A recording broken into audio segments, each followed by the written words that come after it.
go there. You are a technocrat. I mean, you can speak to whether or not it was appropriate or inappropriate for that to occur. Would you have done that as a permanent secretary? Politicians get the information from wherever source that they can. That's going to be the extent of your answer. Yeah. Don't go there. There's a lot of noise around the data protection bill that, in my respectful view, is not warranted. I was one of those making noise, and it's simply because I was concerned about that specific section 33. Don't go there. Are you going to be offering yourself up as political leader of the party?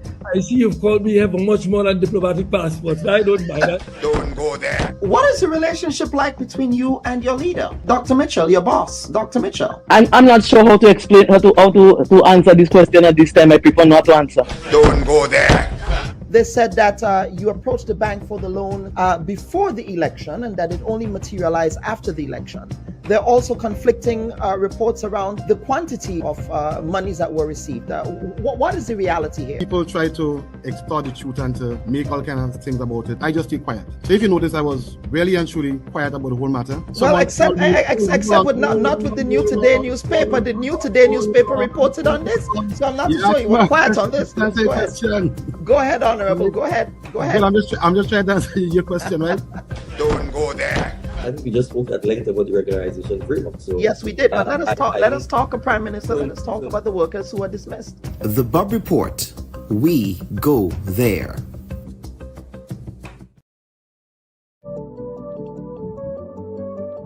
Tell us, a commissioner of police, tell a politician, back off. You have no knowledge of the law. You have no knowledge of law enforcement. You cannot force my officers to do the wrong thing. But that is somebody's son. That is somebody's child. That is part of a family. And I think that is the part that they are missing out. Because E and F are apt to be used oppressively.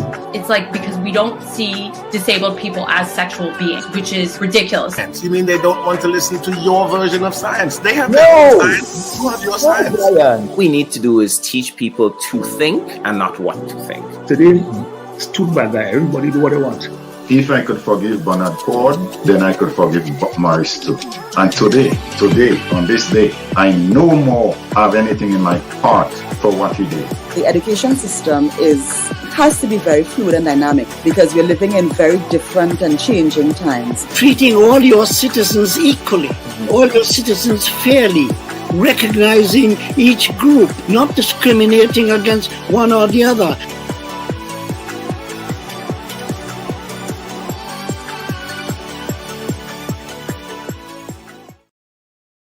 We seek the truth. Would you be handing your resignation to the Minister of Culture tomorrow, sir? No, I will not. The leader of the opposition, we have accused your government, sir, of using the Grenada Development Bank to facilitate the financing of personal loans for certain government ministers. The other side is in no position to talk about those issues, and I will leave it there. We discover new perspectives. You know his leadership style, and so many are saying, why are you coming now to talk about those issues? Now is the time to speak. You have the right to decide who will take over. And you met with Dr. Mitchell, and perhaps you might want to confirm what that meeting was about in your response. But Dr. Mitchell, like myself, are Grenadians. We ask the right questions. Why was there no report on the work done of the commission? And how is this new committee different from the commission that was initially established back in 2022? So who are these elements that are using you? I'm disappointed in my political leader. And why is that animating those political conversations now? This is a very interesting question. The Bubb Report with Dr. Kellan Bubb. Thought-provoking, truthful, unbiased, and truly original reporting.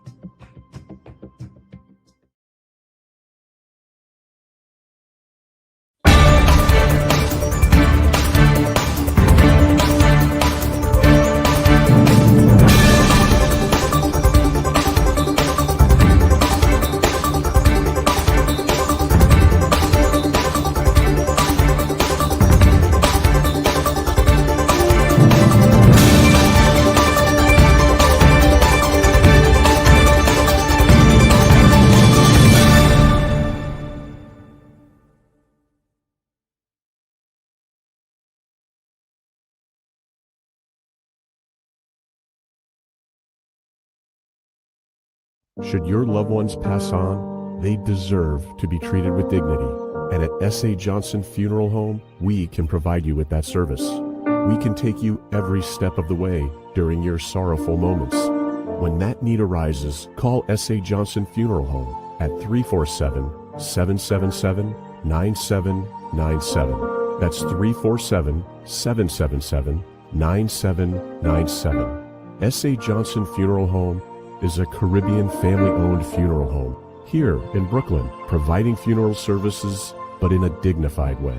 From cremation to burial to the repatriation of your loved ones, you don't have to go through the hassle, as we provide exceptional service that allows you to mourn and heal peacefully. For more information, visit our website, www.sajohnsonfuneral.org. Send us an email at sajfuneral@aol.com or call 347-777-9797. S.A. Johnson Funeral Home, because you deserve to be treated with dignity.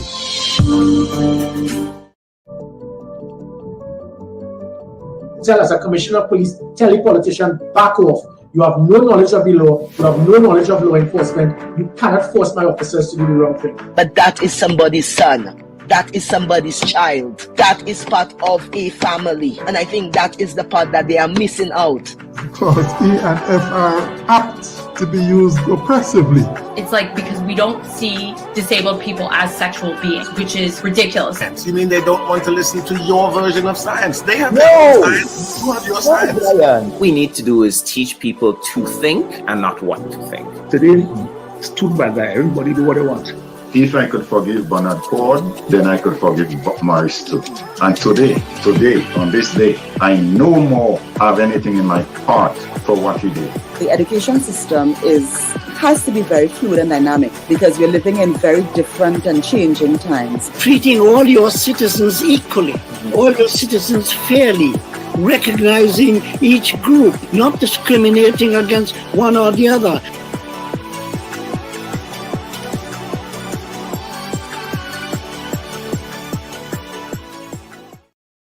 And viewers and listeners, welcome back to this week's edition of the Bubb Report. We're happy that you can stay with us for this week's edition of the program. And of course, if you're just coming into the room, please remember to like and share this segment. Of course, we are now joined by Grenada's leader of the opposition, the Honorable Emmalin Pierre, who is just coming off the heels of the General Council, her very first General Council as a political leader of the new National Party, and on the heels of a series of whirlwind public meetings and other activities. And of course, we want to quickly get into it because we want to respect the leader of the opposition's time. The Honorable Emmalin Pierre, welcome to this week's edition of the Bubb Report. And of course, before we start, happy belated birthday to you. Thank you, Kellon, and thank you for this opportunity to join with you, your viewers and listeners. It's always a pleasure. Thank you. Yes, absolutely. How does it feel to be 50? Does it feel any different? You are as old as the country that you hope to lead one day. What I think it forces you to do is a lot of reflection. The last 50, the next 50. I think maybe that's what I found, some automatic reflection. Very well. So let us get into it immediately because I do want to respect your time. You were very busy, woman, and you're not even Prime Minister. So, but let us start by having a conversation about, of course, last week, Grenada witnessed the ceremonial opening of Parliament again with the traditional throne speech. Of course, the government touted some of its policy initiatives going forward into the next fiscal and legislative year. Of course, there were some issues there around Project Polaris. There are issues also around Build Back Better and Hurricane Beryl recovery, as well as the overall economic health of the country against the backdrop of what we're seeing globally now with respect to all of the volatility. So let's begin on a positive note, shall we? What elements of the throne speech were you happy with and you're giving the government credit for? Let me start by saying that, well, first of all, I was not at the actual live session, but I had the opportunity to listen and to then go back and read the throne speech. And just to say that while there were a couple of things that were mentioned as achievements, and I give the government credit for anything that it was able to achieve. So for example, reference was made to the work that has started as it relates to the lighting of Progress Park, some schools that would have started in terms of construction, other initiatives as it relates to housing, etc., etc., etc. Minimum wage was mentioned, payment to police officers, pay and grade, and some other things that were mentioned in terms of achievement. And so anything at all that the government achieves that is in the interest of Grenadians, I would commend. And as an organization, the New National Party, we would commend. As an opposition, we would commend. And the government should continue to implement, because this obviously would be in the interest of Grenadians. And that's the same constituents that we serve. These are the same people that we have a genuine interest in. So anything that rebounds to their advantage, we are happy for that. Our concern, though, is the rate of implementation. Our concern is the gap, the wide gap between what was committed and what was delivered. And the throne speech, to me, most of it was quite filled with nice words, a lot of repetition, things that we've been hearing for the last 3 years. So hence the reason I'm saying anything that was completed, right? So the government said it's going to, or it's in the process of building 17 houses from the 500 project, right? That's the Project 500. Of course, the promise was, I believe it was 500 homes every year, I think. That's the point. We are happy that 17 is under construction, but the wide disparity between what was promised, 500 per year, and you are just now at your third year, which means we should be at 1,500, and we're at 17. So we ought not to be blinded by 17. Of course, we can celebrate 17 on the construction, but we have a responsibility to hold the government accountable. If we celebrate 17 and don't remind them that it should be 1,500, we would have abdicated our responsibility. Okay, so again, the Project 500 issue there, looking at that rate. Of course, outside of the Project 500, Build Back Better, of course, the government continues to tout the Build Back Better homes, though I'm hoping to have the Minister for CARICOM, Petit Martinique Affairs, to speak to where they are with respect to the actual delivery of all of the homes that were promised. But let us talk about post-burial recovery. Are you having any conversation or with government, for example? I know that the opposition has articulated a view. I know that, for example, you've recently been to CARICOM on the ground, so perhaps you were able to see what the Build Back Better process looks like up there, and Petit Martinique as well. But in respect of understanding where we are, and of course, perhaps at the Public Accounts Committee, giving us an account as to how many houses were built, but not only houses, but giving an account with respect to the process of the CRIF funding and all of that. Is that something that you having conversation with, not only with your audience, but of course with government, perhaps at the level of the Finance Committee or the Public Accounts Committee? So, of course, government is not having much conversation with the people, far less to have conversation with us as an opposition. But of course, there are different avenues that you can solicit conversation responses. And one such is to ask questions in Parliament. And we hope in the next sitting that some of the questions that we have as it relates to the burial recovery, that those would be answered. So the government play around a lot with words. So if you ask the government as it relates to houses that were completed, they more than likely will not answer as to how many houses were completed. They'll be likely to tell you, for example, we are in the process of building X or Y amount. Now that process can be from groundbreaking to close to completion. So we want to know, where are we now, not just in a general context, but specifics, right? And that is why we are very disappointed. So for example, PT Martinique was almost totally devastated as it relates to housing stock. And thus far, the last figure that I heard from the government is that they've delivered or completed 5 houses in PT Martinique, right? And so we are extremely disappointed.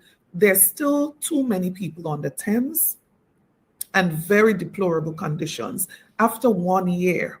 And it's not just 1 year completed or 1 year past. It is 1 year where you got CRIF payout of over $100 million. It is not just 1 year, it is 1 year plus the fact that Grenada would have received hundreds of millions of dollars in addition to the CRIF payout from friendly governments, for example, even Grenadians and other people organizations that would have contributed. But on top of that, the financial situation that we left in 2022, this government should not be moving at snail pace in terms of the rebuilding process. And so we have an obligation, we have a responsibility to hold the government accountable. As a matter of fact, what was achieved in terms of the Build Back Better houses, I believe a significant credit has to be given to the opposition and those who have been calling on the administration and holding them accountable, asking them the hard questions, the radio programs, the people who are asking hard questions and would have driven this administration. And why do I say this? Look at the first year after the hurricane and look at the early months and what was happening. Almost nothing, right? It is that aggression as it relates to calling on the administration to account. I think that would have moved them, but they're still moving too slow for comfort. And as I said, the throne speech seems to be filled with a lot of nice words. So for example, when the government, and I have the speech in front of me, when the government says, for example, the simple truth is that they are delivering, then my question is, delivering what? What are you delivering? When the government...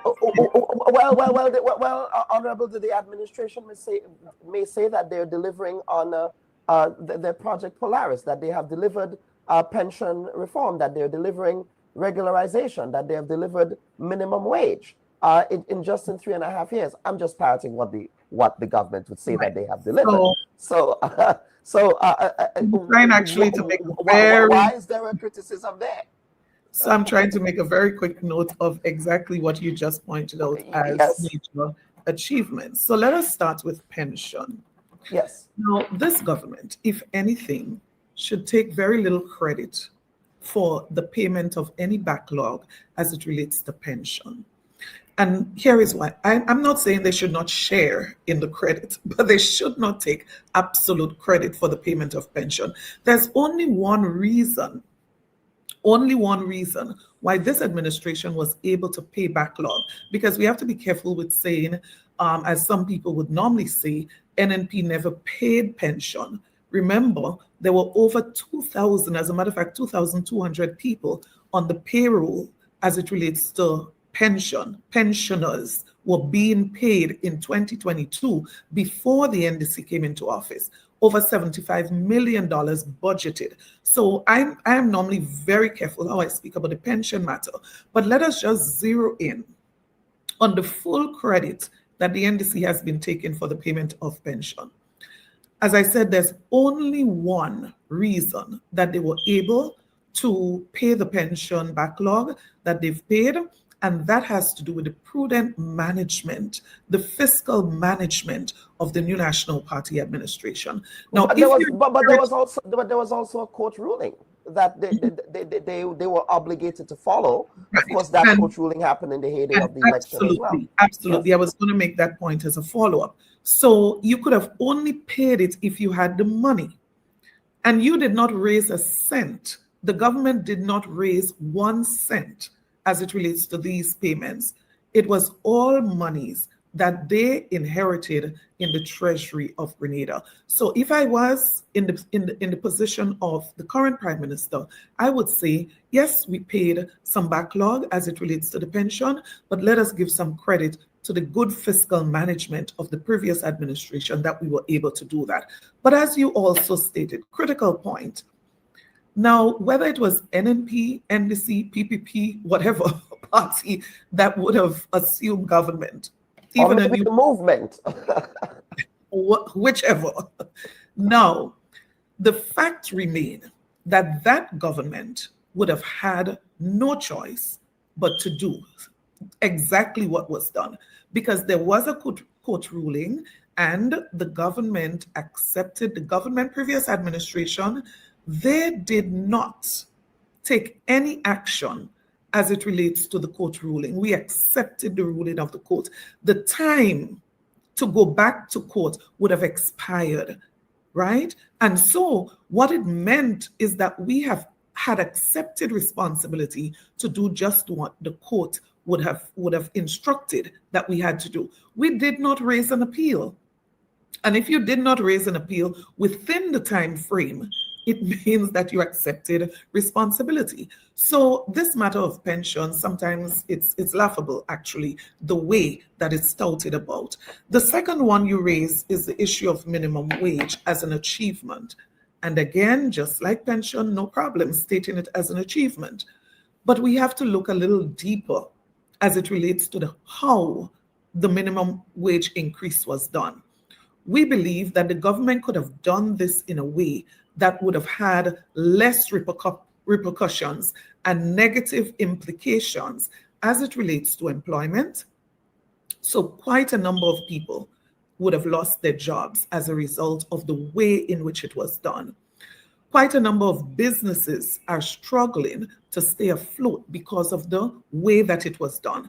And so we are saying, even the hardship that persons are experiencing, for many people, they are not feeling that increase because the inflation rate would have risen so high since then, with very little support from government to cushion that whatever increase persons would have received, in most cases, I guarantee you, they are spending far more because of the rate of inflation, the cost of living, and how that has been going up. Okay, very well. Of course, one of the pronouncements from the throne speech as well, from the government with respect to Project Polaris, is the whole issue of government ministers having to donate, I believe, a month's salary towards the construction or funding the construction of the new hospital. I suspect in the 2026 budget, we may see other measures there for how that financing would look like, because I also have a curiosity about that. However, that is certainly a laudable and patriotic goal. Why isn't the opposition also supporting donating a month's salary to that cause? No, we have no problem at all with the government giving the entire salary or giving some of it every month. This is not something new.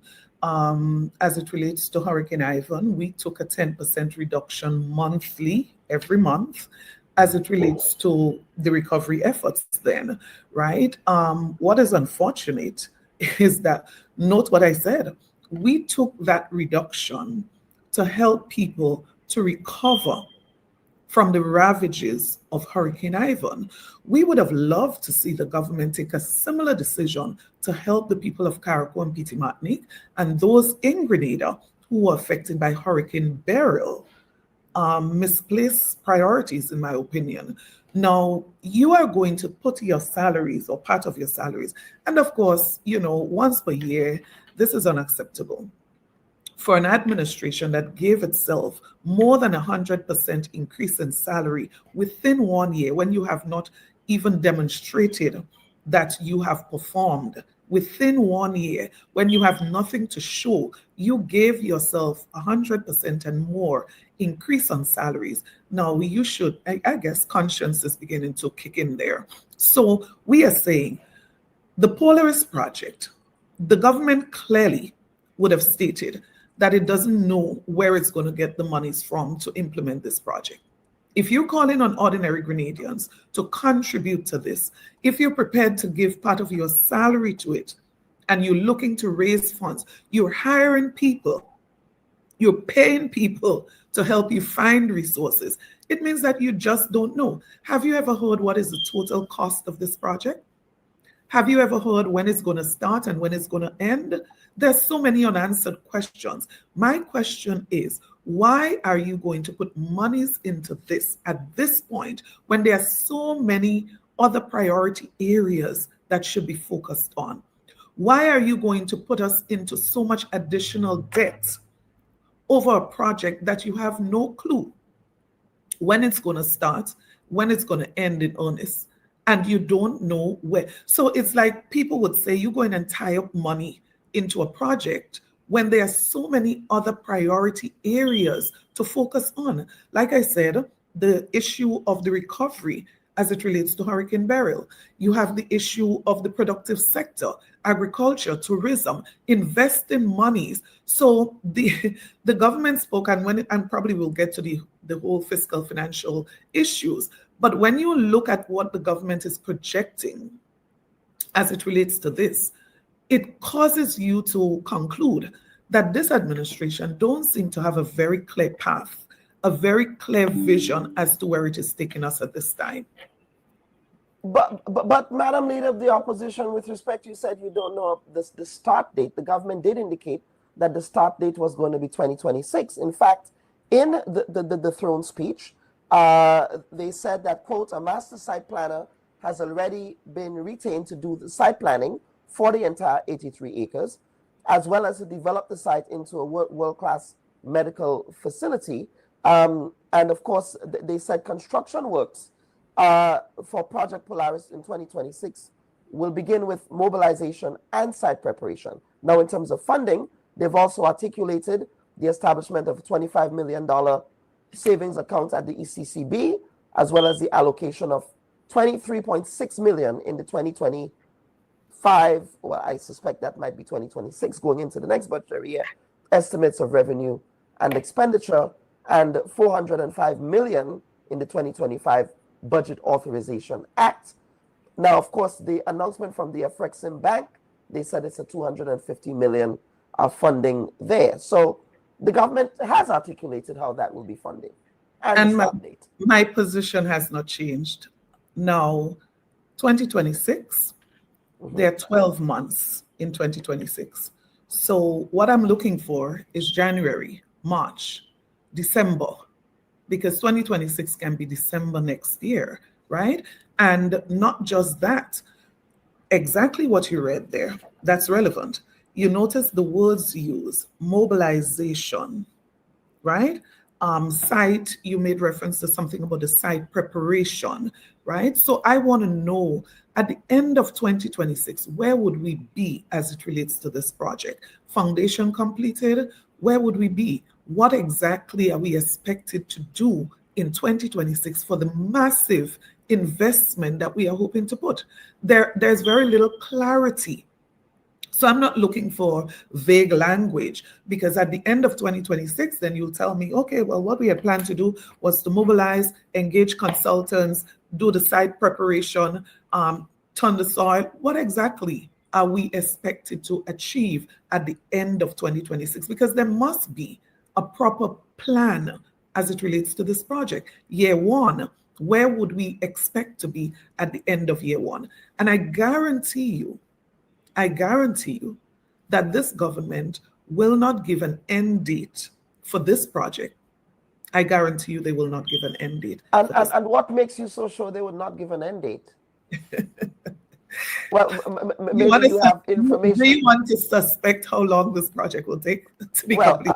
I am trying to go there in the words of your predecessor. But let us get into other legislative issues. Of course, The issue that I believe that has taken up a lot of oxygen in the room, well, two legislative issues really, but we want to get to the one that's extremely topical now, that's on the government's legislative agenda, and that has to do with the age of civil legal responsibility. Of course, I pressed the Attorney General when she appeared on the program, and the Attorney General admitted that this legislation came about as a result of their intervention and not so much previous interventions by your administration. So they have taken ownership of that legislation. Of course, they also articulated that a lot of that legislation was inspired by recommendations coming out of the Spotlight Initiative, which your previous administration endorsed. So let's start there with respect to the genesis of the legislation, which is the recommendations coming out of the Spotlight initiatives. Did your previous government see those recommendations around age of civil legal responsibility? Because in the Spotlight initiatives, it's the recommendations are all there. So the question I have is, was the Spotlight Initiative report tabled before your cabinet when you were in government? And the answer to that is definitely no. Definitely. The point that this initiative and the consultancy that was facilitated through the government was that a report was submitted to the Attorney General's office. So there's a process before anything comes to cabinet. And interestingly, the report that was submitted by the consultant requested of the government to consult with stakeholders, particularly our churches, the church community, particularly it's specified. And so the answer is no. And the government obviously did not act on the recommendations of the consultant to do actual engagement with the religious community and others before moving anything into a draft bill or anything of that sort. And I'm happy that the Attorney General clarified this, because the Prime Minister gave the impression that this bill was already drafted and it was already agreed upon by the previous administration, which is so misleading and so inaccurate. So I'm happy that the Attorney General would have clarified this to say that this bill was drafted under the current administration. So let us get, the Attorney General also articulated that the government is moving full speed ahead with the bill. Of course, I pressed the Attorney General on the whole question of the manner in which the bill was brought to Parliament in the first place. I was caught flat-footed in a way. I wouldn't say taken aback. I have to choose my words carefully here. I'm not a gender expert or anything, but I was caught flat-footed and like, well, where is this bill coming from? And so I had to really press the AG with respect to the manner in which it came up, right? And the manner in which many pieces of legislation comes up where we just know that it will be passed before Parliament, and it takes the prying eyes of journalists like myself who study the order paper and study what comes up in Parliament to know that this particular bill was coming up.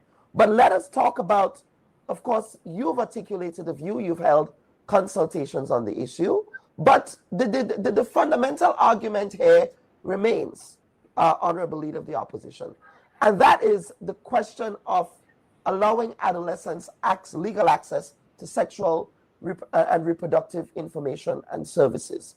And of course, there is also the question of the high incidences of child sexual abuse that we see in homes.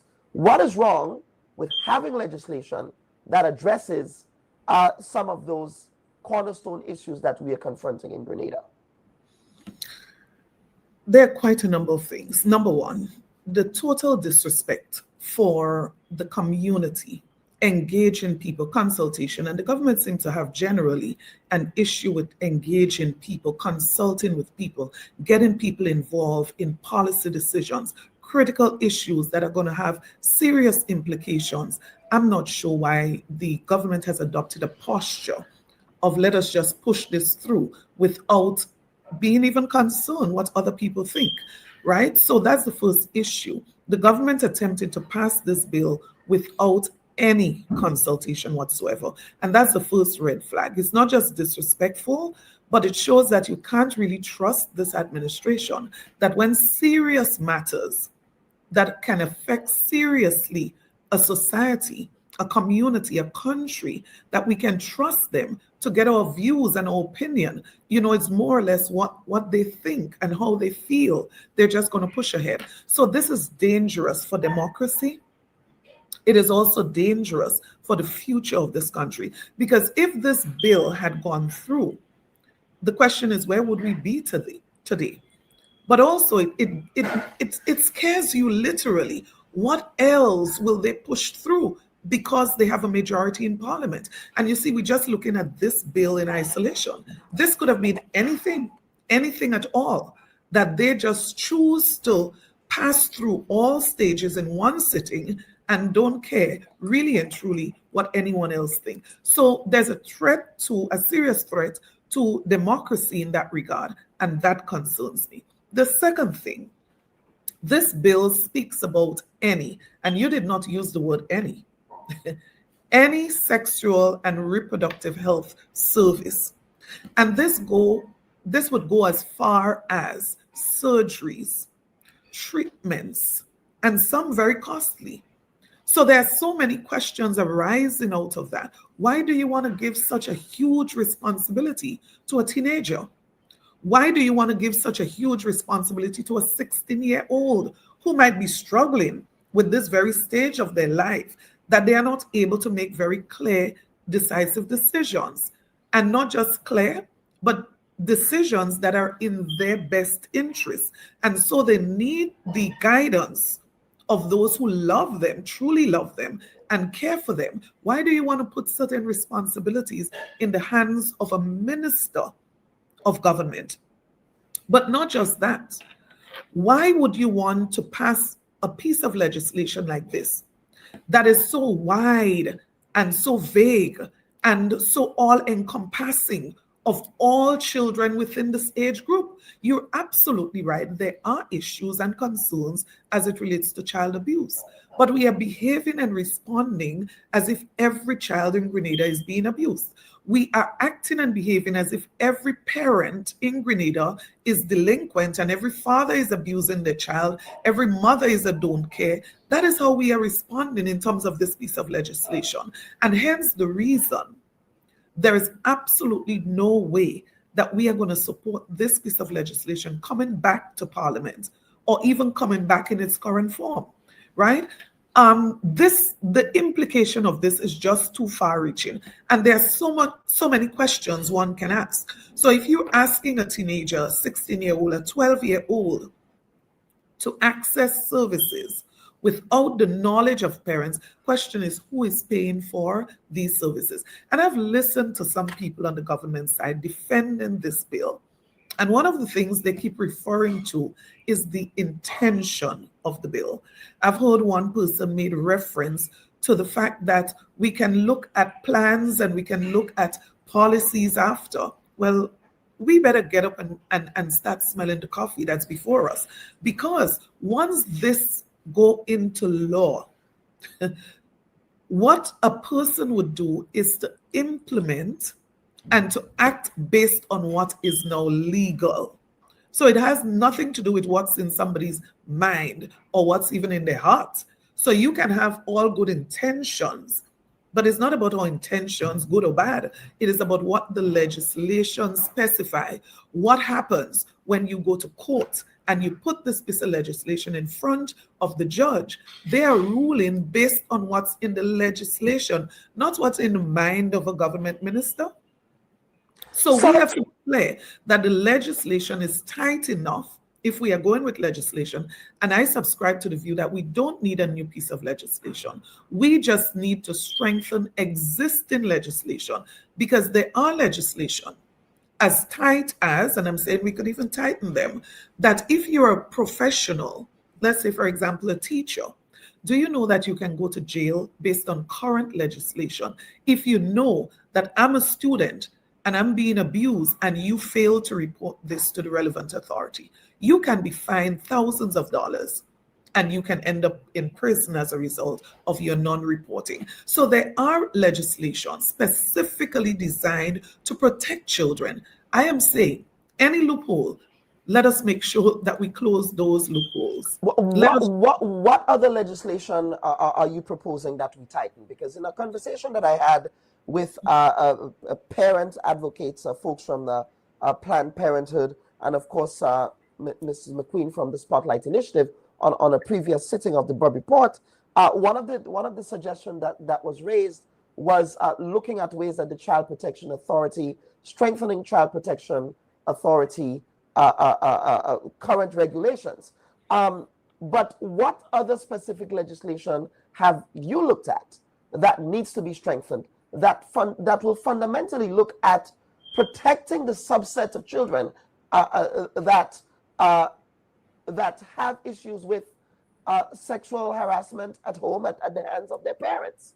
Because at the end of the day, fundamentally, a guardian still needs to intervene if those children are found to be victims of that type of thing. I would say let's start with that very piece of legislation, Child Protection Act. If we start there, Kellon, and we look at the regulations, we look at all that is involved in implementation of this legislation, and of course, strengthening it, I think we would achieve the objective. Because what is the objective? The objective is to protect children who are vulnerable, right? And I don't believe that we need a new piece of legislation. We need to strengthen the Child Protection Act. And I think just by doing this, we would have done enough. But let us also talk about the whole question of teenage sexual activity, the high rates of STD, for example, that we see among that population, issues around teenage pregnancy, issues around consent. What type of legislation are you proposing that currently exists that would address those issues? Or do you feel as if institutions or organizations like Planned Parenthood should not have a role in advising young people, teenagers, around responsible sexual practices? Of course, and I'm saying that these existing legislation, and I'm speaking specific because you could expand it as far as you wish to, right? You don't have to restrict it. You can expand what is in the current legislation. And even if you decide, well, we want to have something more specific, that's also fine.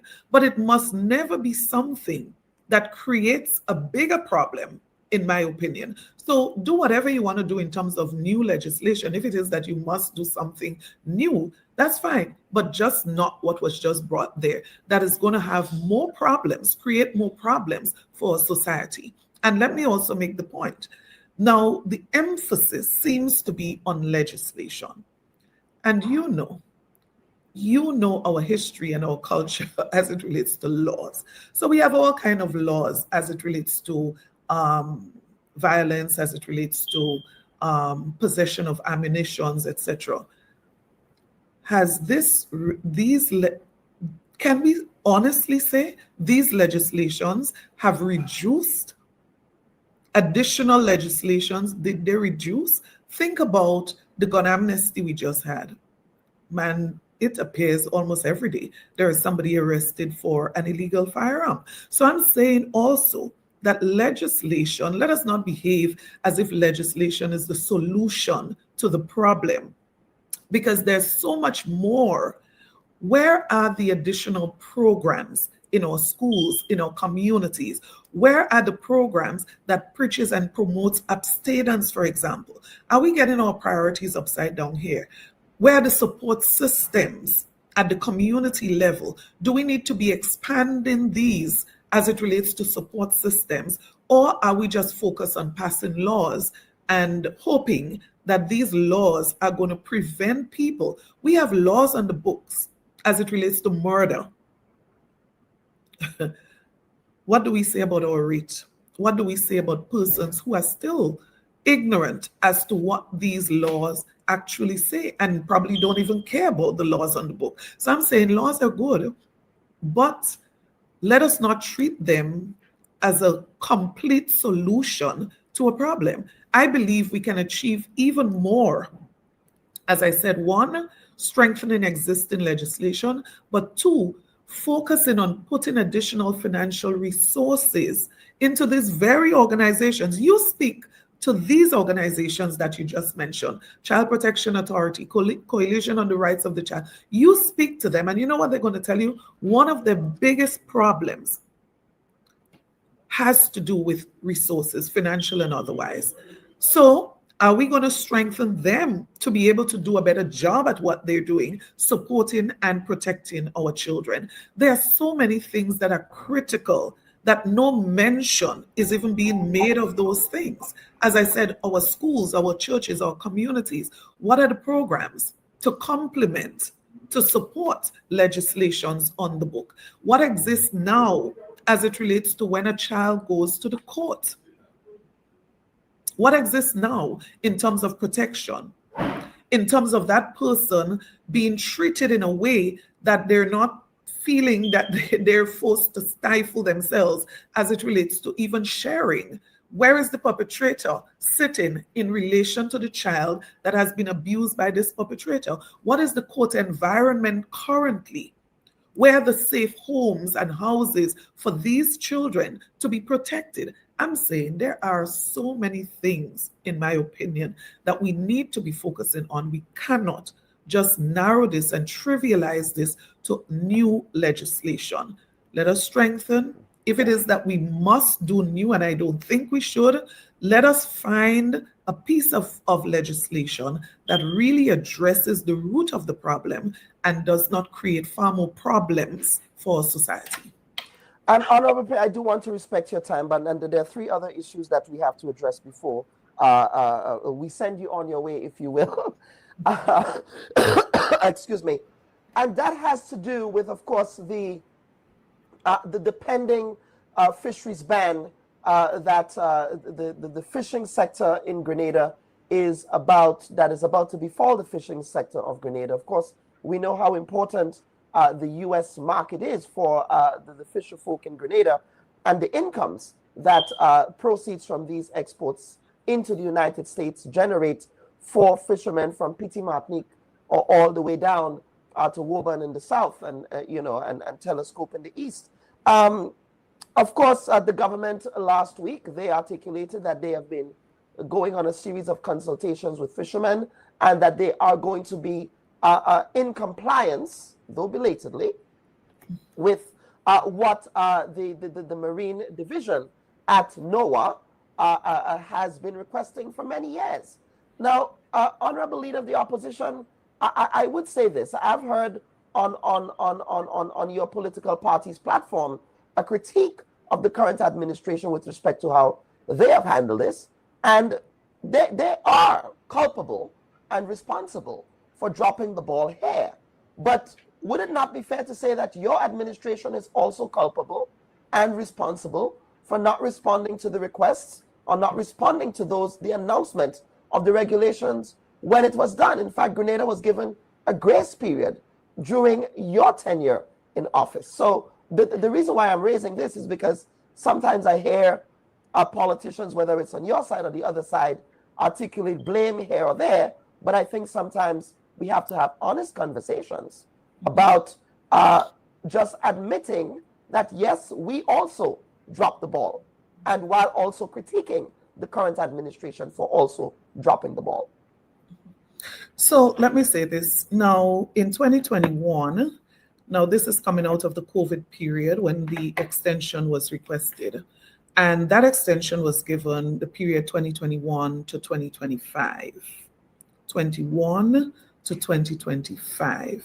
Election was in the middle of 2022, right? And this is how I'll answer this question. Now, we believe that far more should have been done to ensure that this did not happen. We believe that far more should have been done between 2022 and 2025. We're talking about 3 years.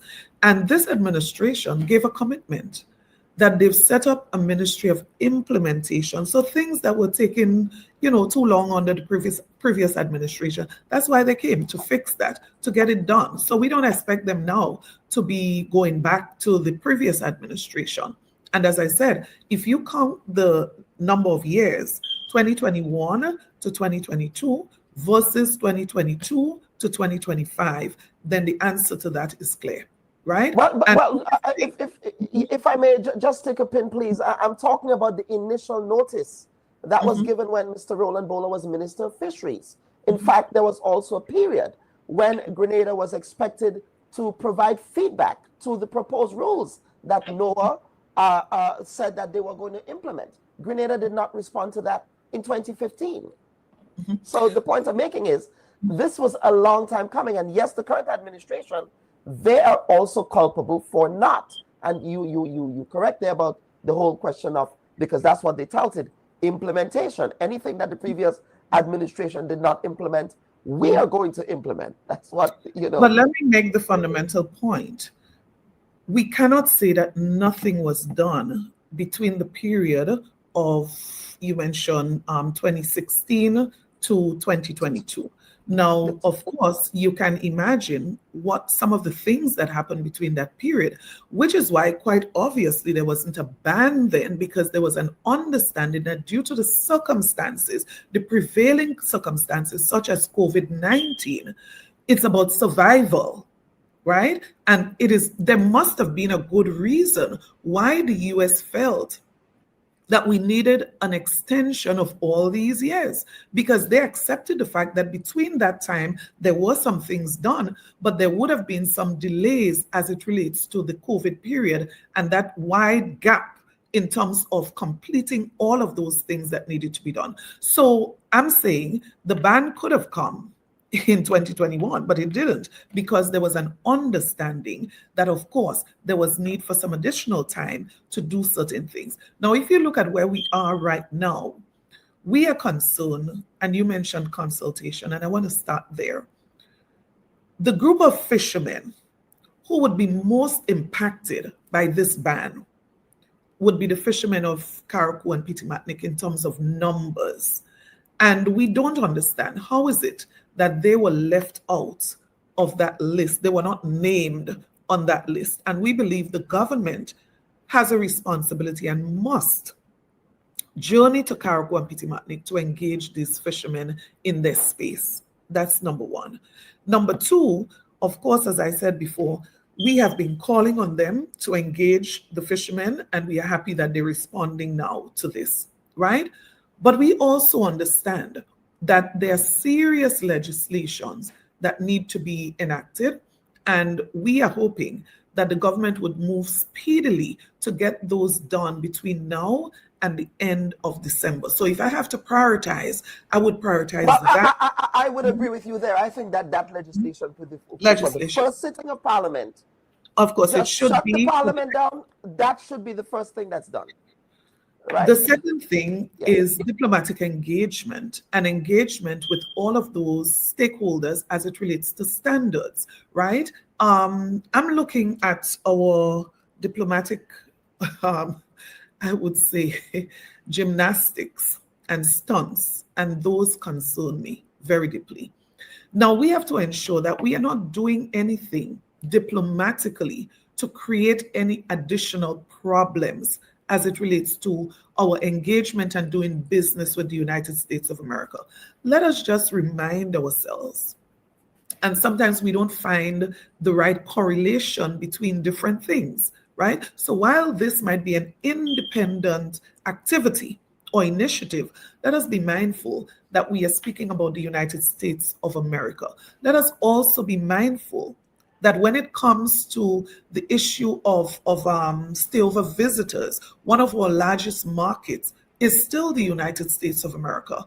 When we talk about SGU and the percentage as it relates to our GDP that we get from that institution, let us still remember that a large catchment area for students, a large place in terms of pool of students would still be the United States of America. And I can go on and on. Shipment of soursop. We are the only country in the world that is able right now to ship that fresh still has stuff access to to yes, the US United market for States of salsa. America. Yes. So we may treat these things in isolation, but let us be mindful that the relationship we maintain with the US has serious implication for economic development and sustaining our economic status, right? Maintaining. And so I am concerned that while we want to ensure that these areas are protected, our access to the US market as it relates to selling our fish, our soursop, accessing students who would come here to study, we advertise there, our visitors, our tourists that's coming here, whether by ship or whether by airline, right? The airlines that come to take our produce from here, let us be mindful that we ought not to be playing diplomatic games that threaten our very livelihood or very survival. So I'm saying this to say that diplomacy has a place in this, right? Standards do have a place. And when we speak about standard, let us remember that many of our fishermen are still trying to make their way through the ravages of the Hurricane Beryl. Many of them are just in the process of building their homes to protect their families.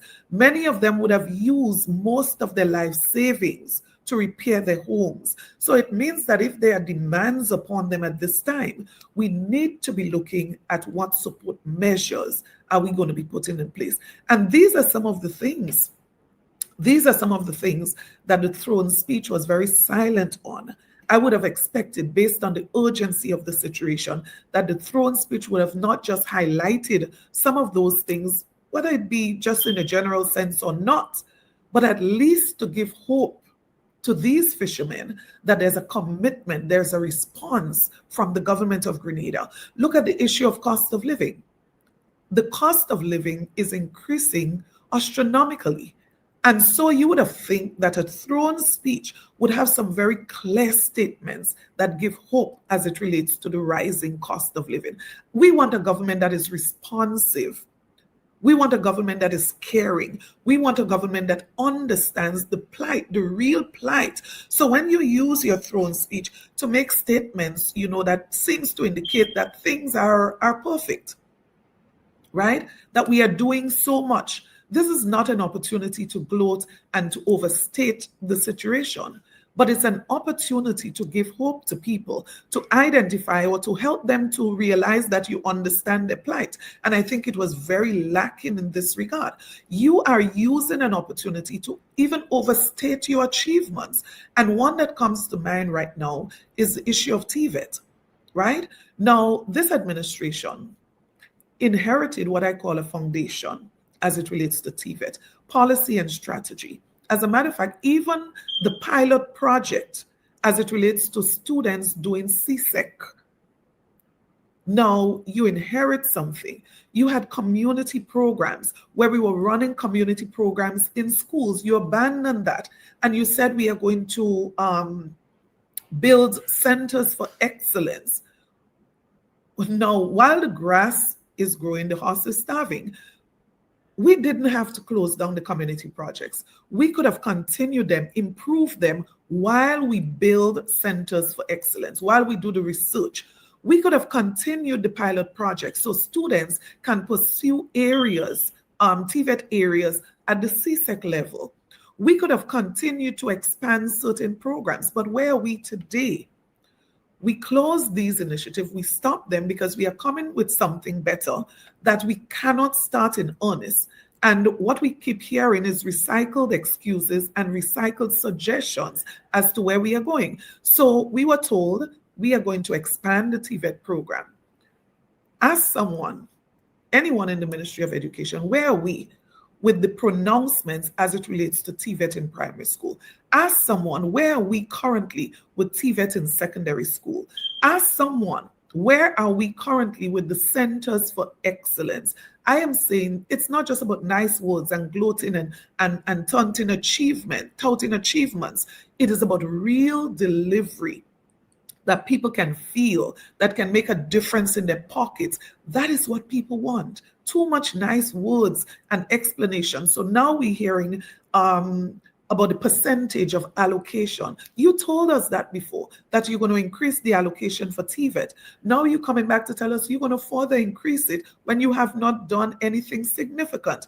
And then you're telling us, okay, you're going to designate a special permanent secretary to deal with it. What all of this is hinting, as with most of the speech, is that you've had a very poor rate of implementation, even if you've established a new ministry for implementation, costing hundreds of millions of dollars, and we cannot show where we have improved in terms of implementation rate across sectors.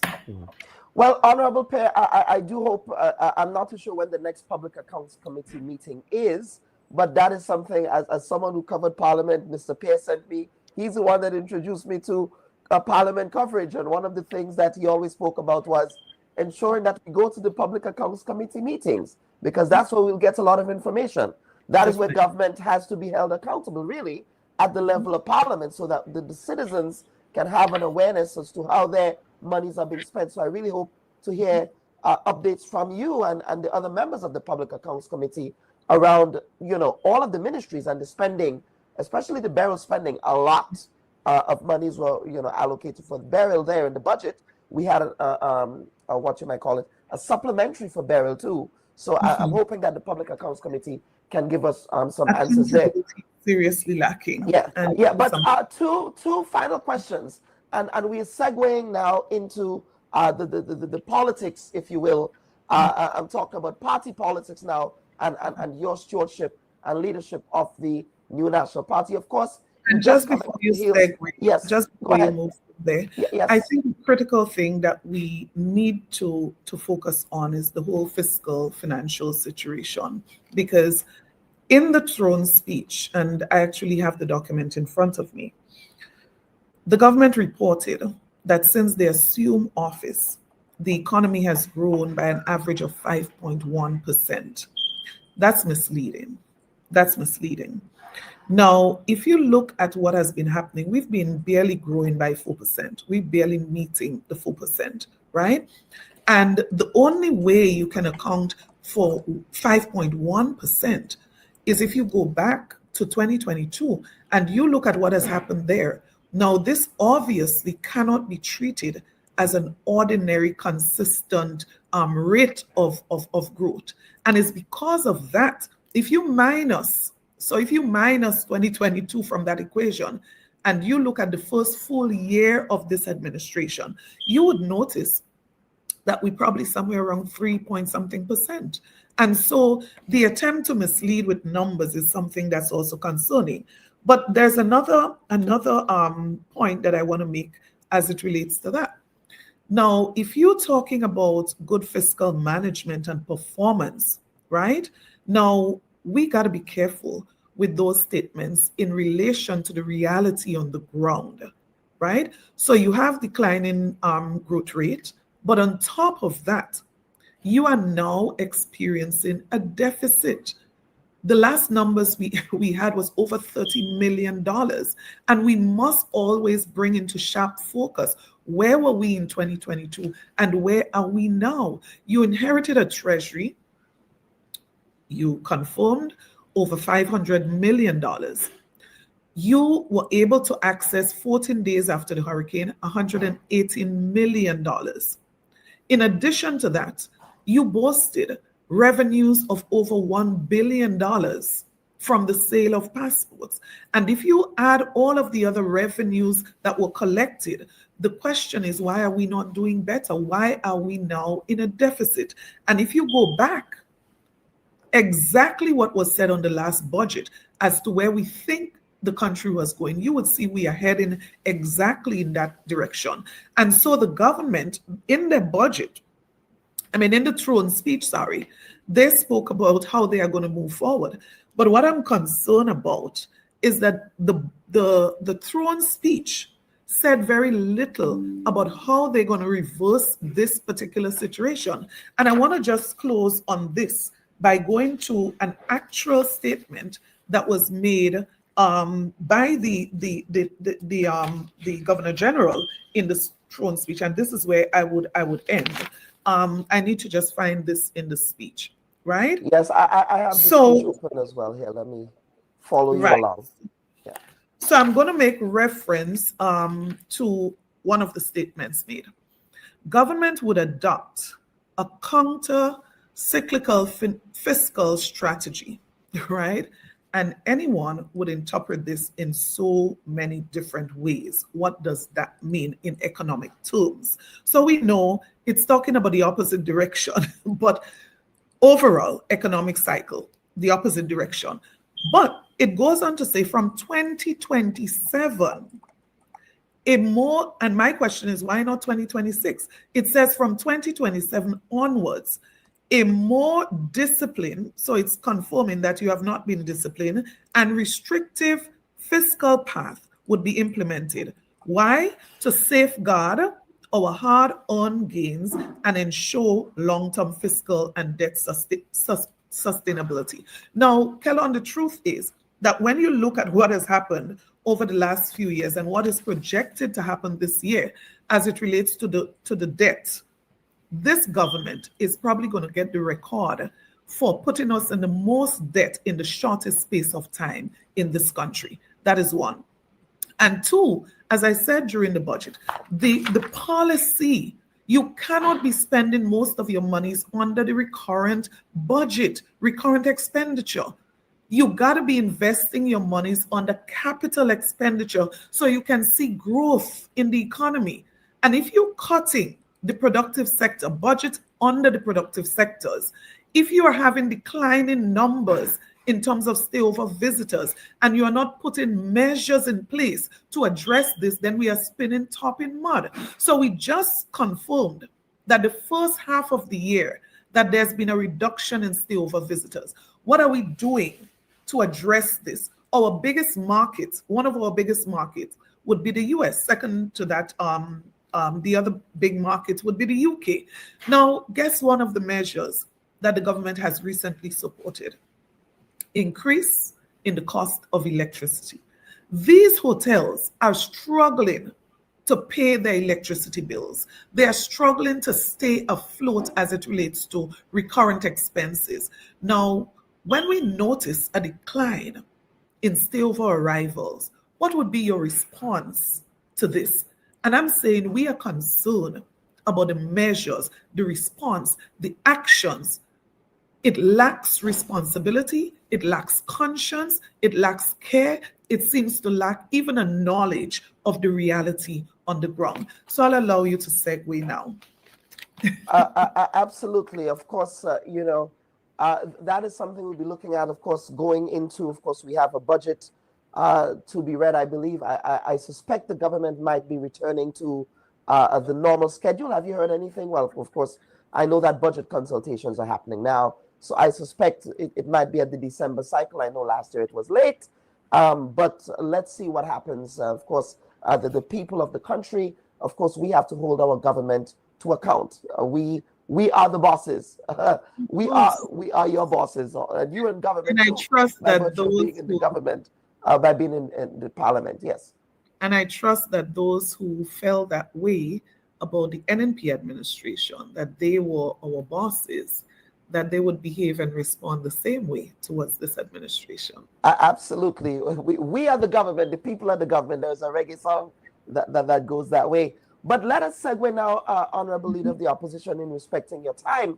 The just concluded General Council, as I articulated, of course, that was it's your first General Council as political leader.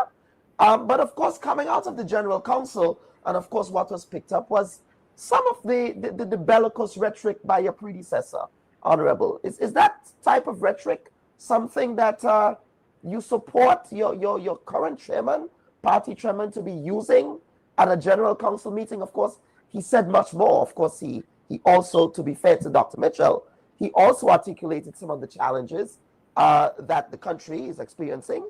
And of course, he got into the Movilang and, as we say in Grenada, the Mawet as well. But that is what has taken up a lot of oxygen in the room. Do you encourage that type of rhetoric? Do you stand by that? Or do you distance yourself from Dr. Mitchell's rhetoric? Right. And I'm surprised, with all the respect that I have for you as a journalist, that this would be your first question on the General Council. I would have thought that you would probably first zero in on the issue of the resolutions that we passed, very important resolutions as it relates to the state of housing in Grenada, as it relates to the high cost. We were actually going to get to that, but I know we did not have a lot of time. Yes. So I normally focus on where priorities lie. Okay, so if you want to do that, yes. The bill to do with the children in Grenada, and the legislation that government is about to pass. This was also one of the resolutions that were passed. There were also very strong statements as it relates to those three areas. We also had a very, I would say, very interesting guest, because this is someone who just actually pulled himself out of recovering from the last general elections in Jamaica. So we had an official guest. That's Prime Minister Holness. Prime Minister Holness. We were very grateful and very encouraging, timely remarks coming out of that. And in addition to that, I will also even go further in terms of priority, and what came out of the General Council is how energized our base is and how much they are concerned about what is happening in the country, the direction they're looking towards. Where are we going? This country seems to be either at a standstill or going backwards. So it was a very successful General Council. We achieved quite a lot in terms of the business. There were some proposed changes as it relates to the constitution of the party, and those were all approved. That should be coming up in our convention because authorization was given for that. Right now, to go specific to your question as it relates to Dr. Mitchell's speech, Dr. Mitchell touched quite a lot of which issues. I admitted he did, of course, because I listened to it, and in fact I said, well, I was hoping that the other media entities would also address some of the other issues that he raised as well. It really shows the level of our society in terms of what we view as important, right? When we get into a conversation, national conversation, I believe that we have to elevate the discourse. That's my very strong belief. And so I don't have a problem with somebody highlighting that the former prime minister would have made some personal comments at the General Council. But I would think that 10 times more than that would be the critical issues that he raised on behalf of the people of this country who are really suffering in many regards. So as it relates to his comments, I would just refer to those as what I consider personal comments. And any speaker at any time can choose to make reference to personal comments. Everybody has, and we have to remember, everyone has their own style, right? Their own style of delivery. I may not choose to make reference to certain things in my speech because that's my style, right? We've had Dr. Mitchell for 23 and more years in the political arena, almost 40 years. And so he has his style. He has his reference. He may go off in a little picong here and then that I may not go off into, or someone else may not go off into. That's his style. In my opinion, I would say I would just coin this as Dr. Mitchell's style of delivery, his approach, and he was responding to an attack in the media that he probably felt was unwarranted. And if I'm attacked in a way that I don't think was necessary or fitting of public discourse, I would probably reference it, but maybe, as I said, our style is probably just different. And I can't say, that I can hold him accountable for doing something wrong. That's just his style of dealing with the current issues as it relates to what was addressed in the media concerning him and other persons in question. The term that I would use here for that entity, and I say the grain of salt weekly, really, and quite frankly, if I were advising Dr. Mitchell, I would not want to give that platform any kind of oxygen or legitimacy, quite frankly, if I were in his position, and I suspect you would not either. I've watched your that might be my response, but as I said to you, everyone have their own style of doing it. And for him, he may have also been using and that's how I saw it. That's how I saw it. This was an opportunity to say, hey, I'm really not affected by this. You continue to print what you print. I continue to do and live my life the way that I choose to. Now, this is somebody who is on his way out, retiring from the politics. And he chose to do it in this way. I believe, we owe it to him to choose how he responds to an attack on his personal life. I think he has earned the right, in my opinion, to respond in. He has earned the stripes, as they say. But yeah, that's the I say. Yes, absolutely. And Honorable, finally, and this has to do with a contemporary issue that my producer and I were discussing last night, and that is the issue of the suspension of NNP's caretaker for St. Andrew Southwest. Is it Southwest? That's Miss Amanda Japal from Grenada's Youth Parliament. I know that you served as one of the people. In fact, that's how I got to know you, as youth coordinator with the National Youth Council, and you are one of those who actually introduced me to youth service and youth parliament a lot, and that was before you were in frontline politics. Don't make me too old, please. Well, I'm sure Igel would laugh at that when he hears that. Don't give the impression that I'm so old. But is that something that has crossed your radar? And how is the party treating with this? How would the party treat with this? Are you encouraging Ms. Japal or have you spoken to the Clerk of Parliament about this? What's going to be happening here? Right. So let me first say that Sister Amanda Japal has rightfully engaged a lawyer on this matter. But outside of that, and I'm sure herself and her lawyer will speak as it relates to this subject, but this is past ridiculous. This, to me, is a further threat to democracy in this country.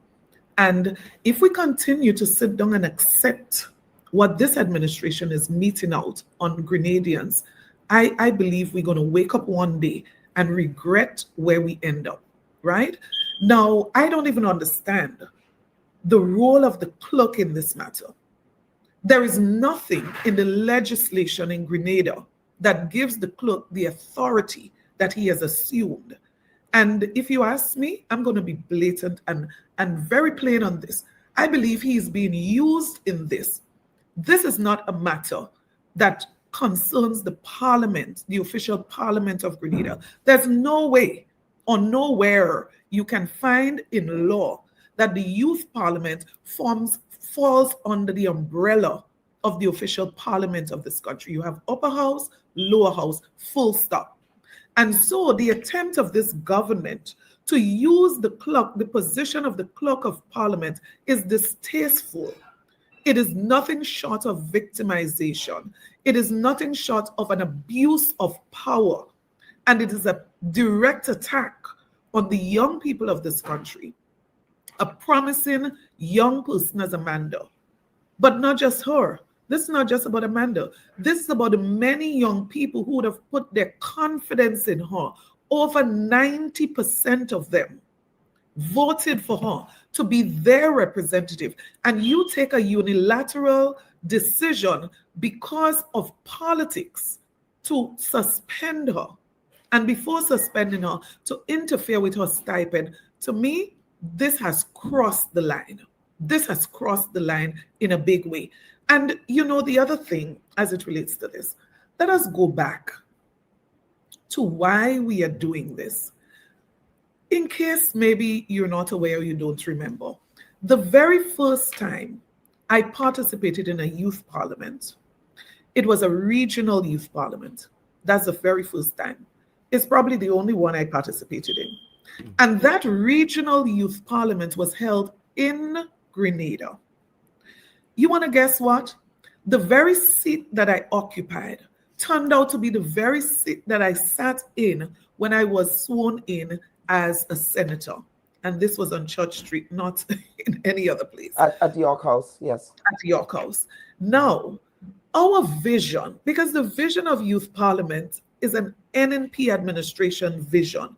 Our vision was to encourage young people to participate in the democracy of the country, to encourage young people to get involved on the front line as they choose to. So you go as far as you choose to go. So it is not a situation where, and I've always, as a matter of fact, the legislation as it relates to the youth parliament, which has not come to parliament as yet, started, it was drafted under my leadership.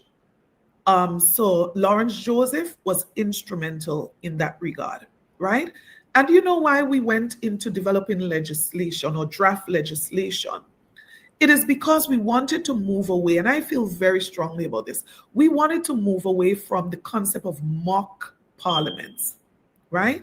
Of course, there was some pushbacks because it's something new, and public officers, etc., drag on certain things because they worry how this is going to function, and it's something new. And new things are not always readily embraced. But the point I'm making is that our vision had to do with making this as real as possible, giving not just tokenism to the concept of youth participation, but really empowering youth to get involved in the life of the country. And if you're genuinely trying to do that, you would never deny a young person of an opportunity to participate in the political life of a country. Now, let Amanda decide whether she can handle the youth parliament plus going up for she is not even yet a candidate. You know what a caretaker means? A caretaker simply means that you're assisting the party to lead some of the organizational work in the constituency. Anybody can do that. You'll be surprised at who are some of the people that might be doing caretakership without having the name caretaker. Why attack Amanda Japal George? Why? And you know what my answer is? There must be a fear. There must be a fear of the potential of this young woman. There must be a concern about what she's capable of achieving in this country. And if you're genuine about young people and youth participation, youth development, you're going to encourage, you're going to support, you're going to facilitate. My God, what harm could Amanda Japal George cause by holding a title of caretaker? A caretaker is not a candidate. And even if a caretaker is a candidate, you should be celebrating the fact that a young person has the competency, has the ability, and has been selected. They should throw a party for Amanda George, if you ask me. That's what they should be doing. But Honorable Pierre, there is reporting that seemed to suggest that a memorandum, and of course that is reporting that has come across our air, but that is something we will be verifying. As you know, I trust but verify, right? With the speaker, I will be reaching out, well, not the speaker, but the clerk next week, to ascertain what was there sort of, I'm not too sure when you were part of the youth parliament process, whether or not youth parliamentarians were, for example, required to sign memorandums of understanding around codes of conduct with respect to involvement in partisan politics. Are there any specific rules that, for example, would say to a youth parliamentarian, if you get involved in frontline politics, then perhaps you may not be able to serve, because the impression of the youth parliament is that you have to be non-partisan, non-political. There is that school of thought there. So is that something that came up, and how was that addressed? I'm not too sure if that was raised with Mrs. Japal George. This literally makes me sick, because if you're going to have a national youth parliament and then tell people you cannot be political and you cannot participate in politics, it defeats the very purpose for which you're doing participate. I was just starting what we're reporting. Yes, it is supposed to be a training ground, and there's training, in my opinion, you want more practical than theoretical, right? And so training is not just about public speaking. That is one aspect, right? But I would say this. I'm not Amanda's lawyer, and I won't endeavor to try to represent her legally at all. None of us are. I'm not even an expert on those matters. It's like, but I say this to you. Yes. There are two things that I would believe that Amanda would have on her side as it relates to how she defends herself in this matter. One, the MOU that she signed, which said nothing about her involvement. As a matter of fact, do you know that there was a discussion between Amanda and the Ministry of Youth as it relates to her current involvement in politics at the time? So there was knowledge at the time that she was actively involved in politics, and there was a discussion on this. I would love for the ministry to show somebody, some place where Amanda signed something that says she cannot participate in frontline politics, she cannot be a caretaker. Show us something where she would have signed an MOU that she did sign, but show us a copy of that and point out where did it say she cannot. But secondly, show us the legislation that exists that gives the power to the clerk of parliament to suspend her from the parliament. Just show us those two things and we would back off. We would not say another word. Absolutely. And again, I would be reviewing because I do remember when that youth parliament legislation, when it evolved, because, you know, it's interesting watching the evolution as someone who was involved, because in my early days, as you probably know, remember, it was a mock parliament. It was not even like the youth parliament as we know it now, right? So that is something we'll be following up. Honorable, I want to give you a chance for wrap-up comments, closing comments. I think you've really been flexible with us, so we thank you for that. Yes. Yeah. So again, let me thank you for this opportunity. Always my pleasure. And as I've always said, I do have a lot of respect for you with regards to your level of professionalism and the way that you treat and how serious you take the job that you do. But let me go on to say that this is a very difficult time for most Grenadians. And notice I say most because there are some people who are having a jolly good time, right? They can even go as far as to say they're set for life. You know, if they lose the next election, it really wouldn't matter because I'm organized, I'm good. And so this concern is that this does not reflect the average Grenadian and where they are right now. The cost of living is killing people throughout this country. And when I say killing here, I'm not just referring to literally, right? And I'm sure it could be literally because there are people out there, because of the high cost of medication, they're unable to sustain supplies for the month. So a medication that would have cost $60+ in 2022 is now almost $200. How many persons, unemployed persons, can manage this? How many persons on seed can manage this, for example? The cost of food, basic food, right? And that is why we don't want the government to be playing games. So, for example, you don't tell us that you're delivering because, for example, you are providing free meals for students. Now that sounds good. It looks good on paper. It sounds good. And all of the optics that you put into it. But let us do real on the ground. Let us do things that people can actually feel the positive impact. Because guess what? While the government announced that it has implemented free meals, and let us add free tuition, that sounds so good.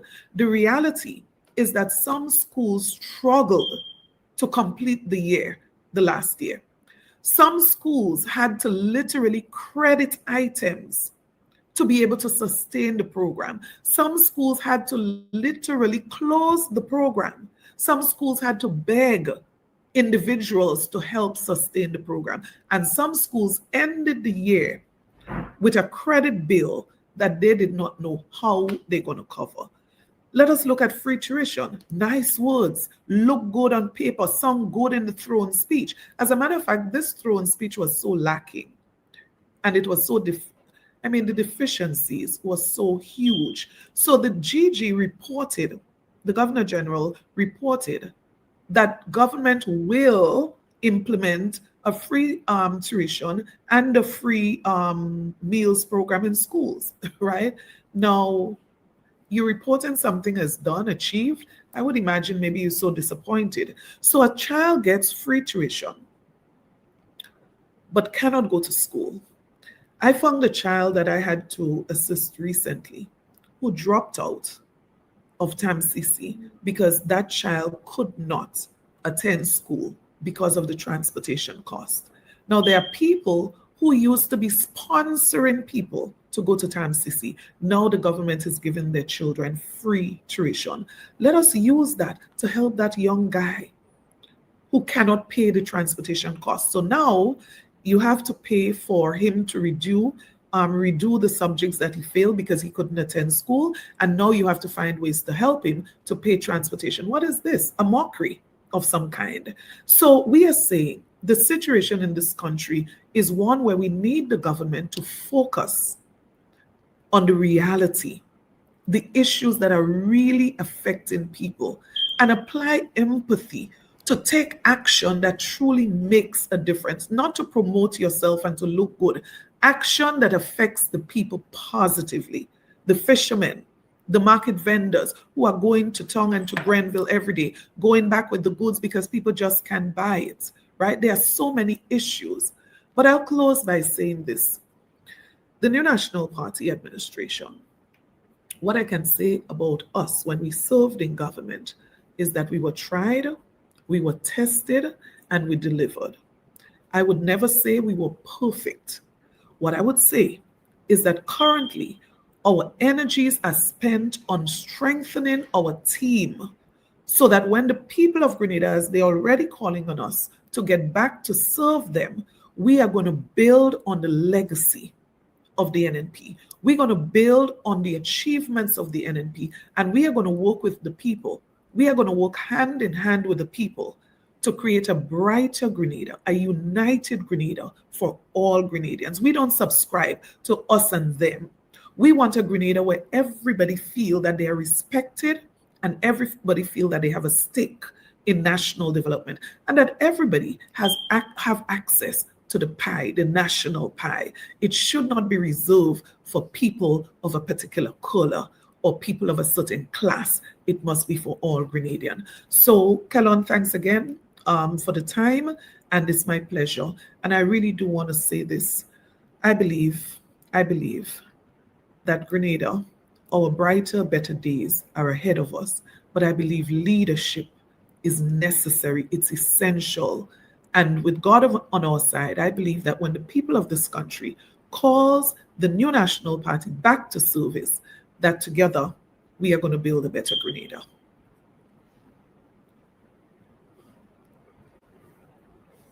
Just unmute myself. I would say thank you so much for appearing on the Bubb Report this week, and we wish you a speedy recovery with respect to your last injury. I know doing, and I say this to all politicians who come on the program, I think doing the work of public service is noble. Irrespective of what you think, the fact that there are Grenadians who have chosen to do that, because some folks, and Dr. Mitchell says that all the time, some folks had, very comfortable jobs and things like that. But the fact that they have committed to public service on either side now I think is a laudable and commendable goal. So we thank you for your service to the national community. And thank you for your service, your professional service, I call that. Yes, absolutely. Viewers and listeners, we just had a wide-ranging conversation with Grenada's leader of His Majesty's Opposition, the Honorable Emmalin Pierre, on a number of issues animating discourse and development in Grenada, Carriacou, and PT Martinique. And we certainly thank you for the opportunity to stay with us this week and for tuning into this conversation. Of course, this was a pre-recorded conversation because Mrs. Pierre could not appear live, but we do thank her. And of course, you're probably hearing the raspiness in my voice. I'm actually not doing very well this week. So send some love and light for my speedy recovery from this very terrible cold that I'm having right now. So on behalf of the producers of the Bubb Report, I'm your humble host, Dr. Kellon Bubb. Thank you so much for tuning in to this week's edition of the program. Take care. Bye-bye. Don't go there. You are a technocrat. I mean, you can speak to whether or not it was appropriate or inappropriate for that to occur. Would you have done that as a permanent secretary? Politicians get the information from wherever source that they can. That's going to be the extent of your answer. Yeah. Don't go there. There's a lot of noise around the data protection bill that, in my respectful view, is not warranted. I was one of those making noise, and it's simply because I was concerned about that specific section 33. Don't go there. Are you going to be offering yourself up as political leader of the party? I see you've called me have a much more than diplomatic passport. I don't mind that. Don't go there. What is the relationship like between you and your leader, Dr. Mitchell, your boss, Dr. Mitchell? I'm not sure how to explain how to answer this question at this time. I prefer not to answer. Don't go there. They said that you approached the bank for the loan before the election and that it only materialized after the election. There are also conflicting reports around the quantity of monies that were received. What is the reality here? People try to extort the truth and to make all kinds of things about it. I just stay quiet. So if you notice, I was really and truly quiet about the whole matter. Well, except with not with the New Today newspaper. The New Today newspaper reported on this, so I'm not sure you were quiet on this. Go ahead, Honorable. Go ahead. Well, I'm just trying to answer your question, right? Don't go there. I think we just spoke at length about the regularization framework. So yes, we did. But let us talk, Prime Minister. Let us talk about the workers who are dismissed. The Bubb Report. We go there. Tell us, a commissioner of police, tell the politician, back off.